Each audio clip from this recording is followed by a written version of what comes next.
तो मराठी माणूस प्रदीप मुंडे एक मराठी इन्फ्लुएन्सर आहे. त्याचं काय बाबा राजसाहेबांबद्दल काय वाकडं आहे, साला मला काही कळतच नाही आहे. बघावं त्या 2-3 व्हिडिओ, त्याला काय व्ह्यूज भेटतात राजसाहेबांबद्दल म्हणून बोलतोय की काय त्याचा अभ्यास आहे, काय काय घंट्याचा अभ्यास करतो मला काही कळतच नाही. हा राजसाहेबांना सल्ले देतोय. बघा, सल्ले द्यावे नाही असं नाही, पण हे सल्ले सोशल मीडियावर देऊ नये. मला असं वाटतं एकदा त्यांची भेट घ्यावी आणि मग जाऊन त्यांना सल्ले द्यावे. मी पण सल्ले दिलेत ना, मी कार्य करताना सल्ले दिले. राजसाहेबांना सल्ले देणे इतके आपण मोठे नाही. मी याच्या आधी पण सांगितलंय, चुकी होते हे मनसेच्या कार्यकर्त्यांकडून. आताची ही राजकीय परिस्थिती जी कशी आहे, आतमध्ये काय आहे हे मला असं वाटतं जे वर बसलेले आहेत ना त्यांनाच माहिती आहे. घरात बसून व्हिडिओ बनवून इतर सगळ्या गोष्टी करून ही राजकीय परिस्थिती ठरवता येत नाही. काही गोष्टी असतात, त्या गोष्टी आज राजसाहेब आजपर्यंत एवढं मुरलेलं ते राजकारणी आहे, त्यांना माहिती आहे ना कुठे पोकळी निर्माण झाली, कुठे जायचं, कोणाला पाठिंबा द्यायचा, काय करायचं. ह्या सगळ्या गोष्टी ते त्यांच्या स्टँडवर बरोबर. पण खाली कार्यकर्ते जे काही लोक, सगळेच नाहीत, मी याच्या आधी पण बोललो, जे डिले पडतात प्रत्येक वेळेला, जे आंदोलनच करतात, राजसाहेब पण त्यांना ओरडतात, प्रत्येक वेळेला सल्ले देतात. पण कसं आहे ना, तो पक्ष मोठा करणं ही जबाबदारी मनसेची आहे आणि ती मला असं वाटतं त्याची तयारी आतमध्ये चालू आहे. आणि त्याच्यामुळे मनसेच्या कार्यकर्त्यांना दोष देऊन फायदा नाही. कारण मनसेचे जे कट्टर कार्यकर्ते जे आहेत, जे खरंच त्यांना काम करायचे, ज्यांना समाजासाठी काम करायचं आहे, ते कार्यकर्ते आज मनसेमध्ये, शिवसेनेमध्ये दिसतात आपल्याला पाहायला, उद्धव साहेबांच्या शिवसेनेत. बाकी हे काही जे सत्तेच्या बाजूने आहेत ना, ते मी तुम्हाला खरं सांगतोय, फक्त राजकारणासाठी सत्तेमध्ये.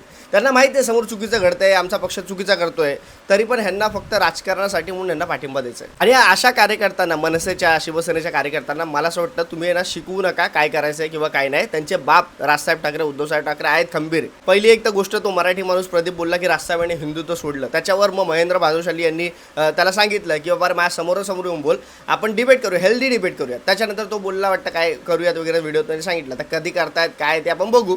पण मला एवढं 100% माहिती आहे, महेंद्र भानुशाली जेव्हा त्याच्या समोर बसतील ना, खोलून ठेवतील त्याची. स्वतः ते गुजराती असून राजसाहेबांना पाठिंबा देतात का, तर हिंदू म्हणून. राजसाहेबांचं हिंदुत्व काय आहे ना, हे मला असं वाटतं कोणी सांगू नये आम्हाला. तर राजकारणामध्ये पोकळी बघून कामं करावे लागतात. राजकारणामध्ये काय परिस्थिती आहे त्याचा आढावा घ्यावा लागतो. आपण घरात बसून फक्त बोलतो, जसं क्रिकेटची मॅच बघत असताना, यार असा शॉट मारला पाहिजे 6 गेला, असा शॉट मारला पाहिजे होता 4 गेला असता.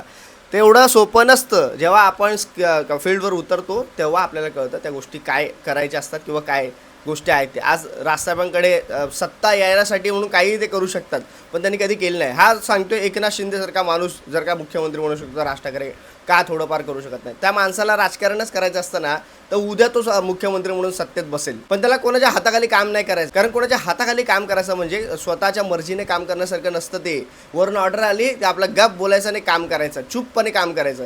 तसला राजसाहेबांच्या रक्तात नाही. भले वेळ लागेल, पण लोकांना जेव्हा कळेल ना सगळ्या गोष्टी, हे सगळे नालायक लोक आहेत, तेव्हा नक्कीच राजसाहेबांना लोक निवडून देतील. हा माझा विश्वास आहे, हे मला माहिती आहे. आणि त्याच्यामुळे राजसाहेबांवर मला असं वाटतं, आता हा जो मराठी माणूस प्रदीप आहे, पण अजून कोणी जर का तुम्ही राजसाहेब बोलत असाल तर मला असं वाटतं थोडं थांबा.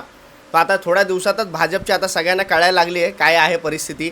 त्यांच्यातच फुटाफुटी व्हायला लागल्या, सगळ्या इतर गोष्टी होत आहेत. कशी आता हुकुमशाही, कशी आता ताणेशाही चालू आहे, हे लोक स्वतः अनुभवतात. एक दिवशी लोक कंटाळतील, वैतागतील आणि मग राजसाहेबांना नक्कीच संधी येतील. हा विश्वास, हा आत्मविश्वास माझ्या मते आहे. तुमच्यामध्ये हा आत्मविश्वास असेल तर मला कमेंटमध्ये नक्की सांगा. बाकी मित्रांनो, मीडियामध्ये हे जे काय दाखवत आहेत इतर सगळ्या गोष्टी, त्या तर तुम्ही बघात, पण मला असं वाटतं तुम्ही सुज्ञ राहून की हे भाजपचं सरकार ही काय काम करतं आहे हे आपल्या सगळ्यांना जसं माहिती आहे. पण मित्रांनो, आपापल्या आजूबाजूच्या लोकांना पण सांगा की या भारत देशामध्ये आता हुकुमशाही हे आणण्याचे सगळे प्रकार कशा पद्धतीने चालू आहेत ना, ह्या सगळ्या लोकांना, सामान्य लोकांना, साध्या भोळ्या जनतेला एक्सप्लेन करून सांगा. कारण ते मीडिया बघत असतात आणि या मीडियानं सगळ्यांनी विकत घेतलेलं आहे.